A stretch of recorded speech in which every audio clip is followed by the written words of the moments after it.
And you're live. Good morning, Summa scholars. Welcome to the Daily Summa. Today is Monday, February 24th, the 7th week of Ordinary Time. Well, folks, we got some technical difficulties today. Joe is with us, but he can't speak much because for some reason my Bluetooth earbuds don't want to work. So I cannot hear Joe in my ears. He's only able to speak through the computer, which would apparently sound strange on the stream. Right, Joe? It would sound strange if you spoke now? Is that correct, Joe? That it would sound strange? Oh, it sounds so strange that Joe's not going to speak at all. Well, I muted literally everything, but about half the time, yeah, it will sound weird. Hear that, guys? I'm going to have to listen to the stream after and see if it did sound strange. Kind of a bummer because the opening show vibe for me is fun, catching up with Joe, finding out what he's been doing, what's going on, what's happening, all the joyful things and all the terrible, horrible things of life. But I can't talk to Joe. I can just talk to this camera, which is you guys, which is wonderful. But I'd like to be able to speak with Joe. Guys, we've got a short page today, and we're ending question 6, the goodness of God, and we're slipping on over to question 7, the infinity of God. I wonder if that's going to be mind-bending. One of the guys I watched to kind of study and prepare for this thing said of today's page that it was mind-bending, and he also he bemoaned the fact that Thomas doesn't give a lot of answers to. He doesn't answer the objections. He's just like, yeah, well, what I said is sufficient, and it's kind of obscure, but that's also fun. Isn't that what we keep saying? We're trying to find the questions, the dark spots, the things where we can go later after the Summa and talk to our friends about it over a pipe or a cocktail or a coffee or whatever, and just chat these things through. It's supposed to be a springboard to further questioning, further inquiry. And today we have a perfect page for that. And the page is short. There's absolutely nothing on the back. So I'm guessing it's going to be a short class. I'm going to read through this, give you a few opinions and points. And it's also an interesting page because Thomas kind of just gives opinions and then leaves it a little bit open. So we're going to be talking whether all things are good by the divine goodness, whether all things are good by the divine goodness. Now, you would think Larry's opening salvo is, it seems that all things are good by the divine goodness. So he's going to say all things are not good by the divine goodness. Now that seems weird. Thomas is going to say all things are not good by the divine goodness. Larry says it seems that all things are good by the divine goodness. So we've got an interesting little roller coaster to hop on here today, and I have no Joe to talk to. No Joe in my ears to give me that strong, secure masculine energy. Oh gosh, Joe, I know you can't talk to me, unfortunately, even though you can hear me, and all of you can hear me. But I don't know if you know, I said it on yesterday's stream. We're 9 days out from Lent. Lent is barreling down the trail straight towards us. And I have to admit, I'm a little, I usually, as I said before, do some intense fasting, not as a spiritual discipline, but as a health benefit. If you don't know all the benefits of fasting, look it up. There's a great speech by Dr. Pajit, I think is his name. Not sure. Maybe we'll find it later as we go into fasting.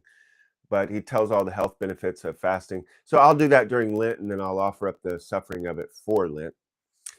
But I don't know how much I'm looking forward to fasting this year, like water fasting. I know it makes me feel great. I know it's good for me.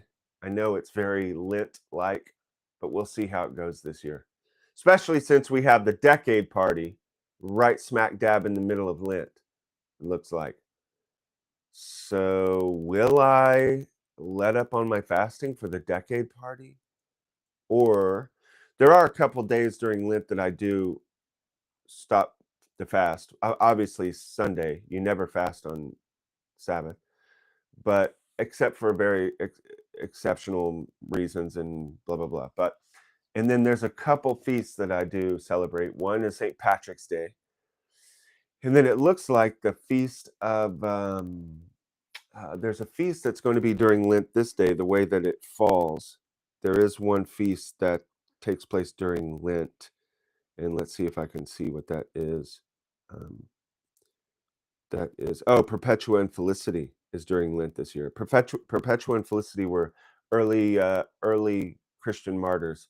And we actually have writings from their experience of being in the Roman Colosseum and thrown to wild animals. Perpetua was, I think, gored by a cow. If you don't know, cows have horns. They just usually cut them off. That's why when you see cows, they don't have horns. But she was gored by a cow, and it's said that the actual Romans, because she was young and she was also had just had a baby, and they took pity on her, is the point, without going into too much of the gory details that are truly gory. They took pity on her, which was an odd occurrence for the Romans in the Colosseum, watching people being thrown to lions. They kind of dug it. They kind of dug that hang. But Perpetua and Felicity is a big one, and it's a very moving story for me. So I may take off Lent fasting for that day as a feast. We'll see. But Joe, I'm also keep waiting for my earbuds to magically pop in all of a sudden, and then you're with me and we can talk. But looks like it's not going to happen. So you know what? Let's just hop into this page, and I'm going to start from the top, right in the middle of the thought for funsies, and we're just going to read through this, and I'll give you a few of my thoughts and see if we can get out of this one early. This is an odd page in the Summa.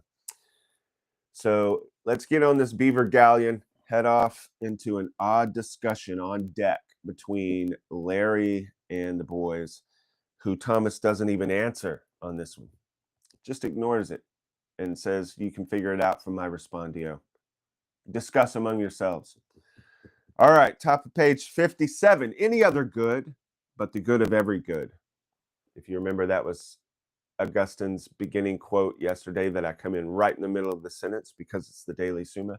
It was that thing I compared to Shakespeare, which Shakespeare gets his way of speaking from these early writers. And we'll just keep on trucking. Any other good, but the good of every good. But everything is good by its own good. Therefore, everything is good by that very good, which is God. Okay, we'll get to what Larry's trying to say later. Objection 2. Further, as Boethius says, all things are called good accordingly as they are directed to God. And this is by reason of the divine goodness. Therefore, all things are good by the divine goodness. All things are directed to God by his goodness, which is desire. All things desire good, and that is God's good. Therefore, Ralph is saying, all things are good by the divine goodness. Now, it sounds like Thomas is going to agree. Let's see how and why he doesn't agree. On the contrary, all things are good inasmuch as they have being, but they are not called beings through the divine being, but through their own being. That should be making all of you go, wait, what? Therefore, all things are not good by the divine goodness, but by their own goodness. Now, did Thomas just become a heretic, or what's happening here? Let's go into the I answer that.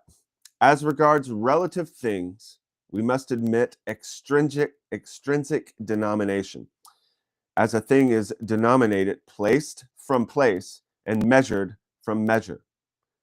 But as regards absolute things, opinions differ. Oh, now Thomas is going to start talking about just different opinions, which right off the bat sounds kind of like Thomas is saying, okay, here's the thing.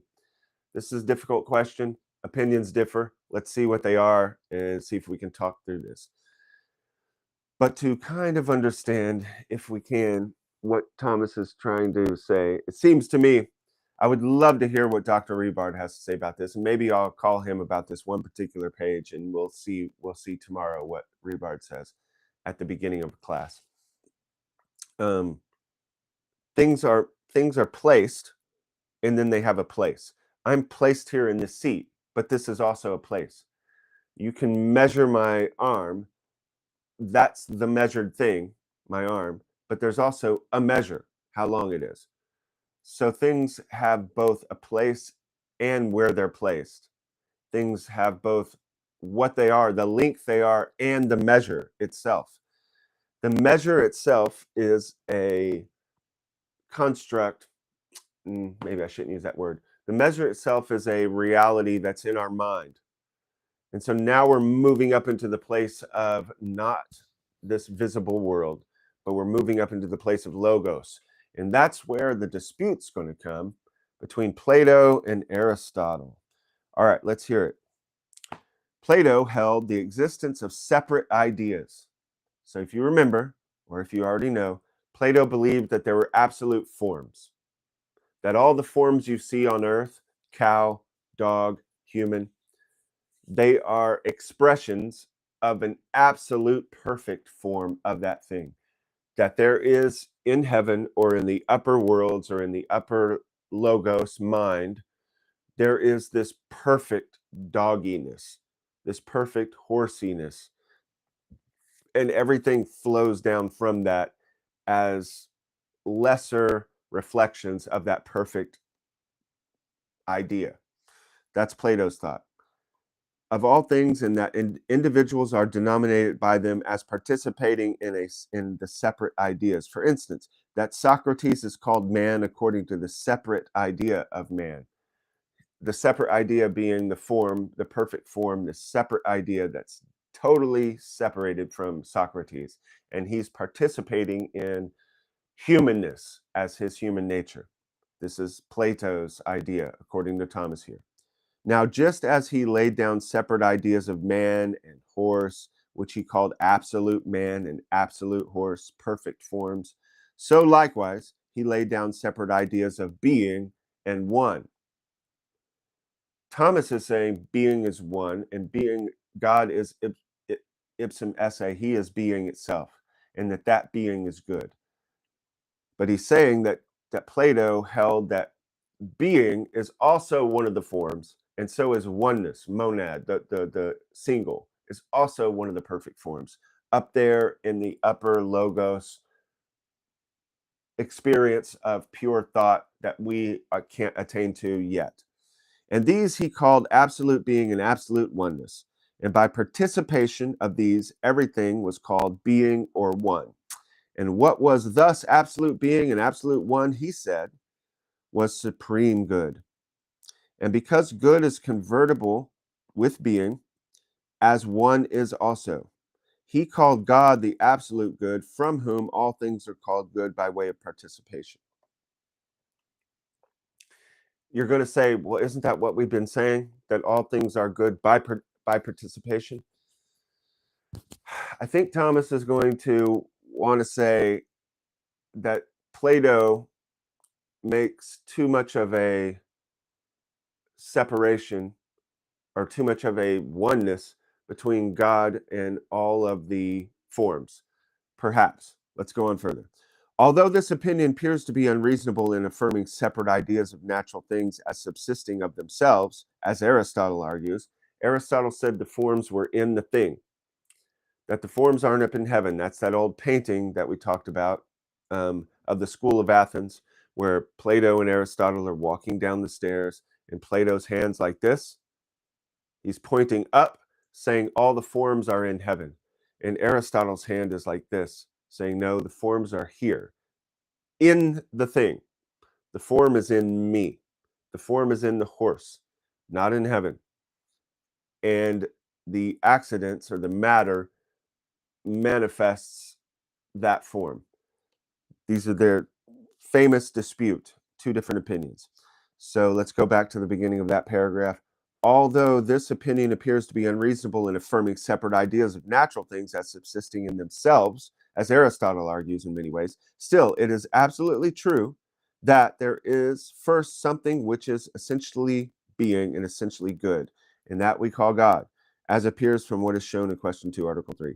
And Aristotle agrees with this.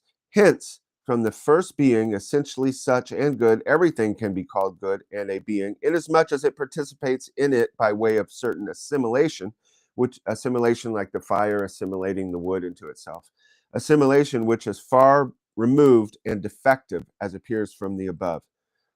That our assimilation into that which is commonly referred to as God is defective and far removed. He is wholly other. So we are far removed from this, although also very close, inasmuch as in him we live and move and have our being. Our minds cannot grasp what he is, even though we're having an experience of it, of him.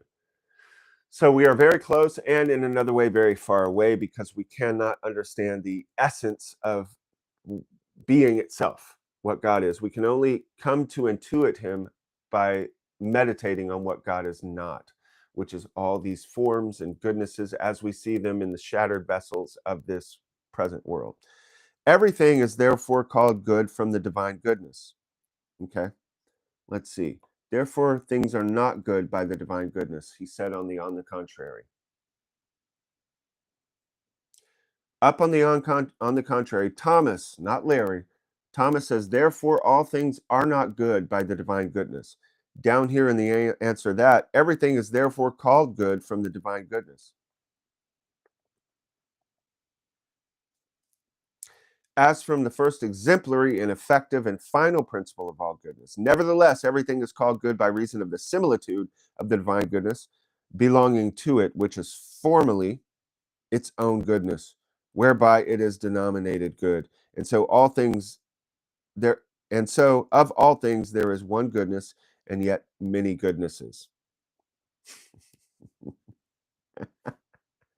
Philosophy is wonderful, isn't it? I think Thomas doesn't want to say that we are not good. In the beginning, God created everything and he said, it is good. There is goodness in the things by participation. And Thomas doesn't want to say, like Plato, that there is absolute good forms of human or dog or bird up in the heavens, that the forms are here on earth, and the accidents and matter are manifesting those forms here on earth. That's what Thomas wants to say. So he's wanting to make a distinction between, if I say that you're good, you are good in that God has created you and that you're participating in his being, but that form of the good is here on earth, not up in some far off heaven as a form. Now, realize this is a long-standing argument from Athens, and I'm wondering the way that the Franciscans would talk about this page. This page could be debated and discussed in a long-form content with many different opinions. So see this as the richness of philosophy. Remember, one thing that I want to do in this Daily Summa is get the mindset of Christianity out of the staircase, where we only are happy if we have this perfect answer that's a perfect staircase and our intellect is going to bring us up to God. We come to God through his grace drawing us through our heart, and our mind can be part of this process. You have to have the staircase. You have to have the straw, but you must remember that it is straw, that it's incomplete, and that you have to be the bird under the dove under the staircase, meek and humble of heart, and meditating on these things with a simple childlike spirit, not with a rules lawyer spirit, like in Dungeons and Dragons, the rules lawyer who's trying to catch everyone on the rule or figure out exactly how every part of the rules of the game of Dungeons and Dragons goes, and they can't just enjoy the game. We want to be meek and humble and to receive these things in a childlike spirit, and then meditate on them and see what the Holy Spirit brings up. Speak to them, to your wives, as I've said before. and find the feminine genius and see what shakes down through these conversations. Just like we didn't enter Chesterton's that day trying to come up with the metaphor of a beaver galleon, but it shook down and it was beautiful. And so on this galleon, we sit around and we discuss these things that have been discussed since Athens, that humanity has been discussing for thousands of years, and that mankind still on YouTube every day, videos are being made by Alex O'Connor and Sam Harris and Jordan Peterson and Bishop Barron and what's that guy who does Joseph Campbell's type stuff that was in Chesterton's the other day? I can't remember, but he does mythological teaching stuff. These things are still being discussed as we bring the whale of divine revelation up out of the deep and bring it onto the shore and then start cutting it apart.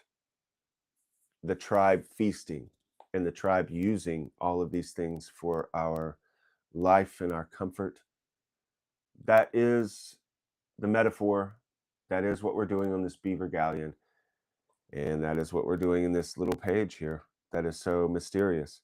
Just remember, the discussion between Aristotle and Plato continues, and Thomas is saying, we don't agree with Plato that the forms are up in heaven. We believe that they're here on earth.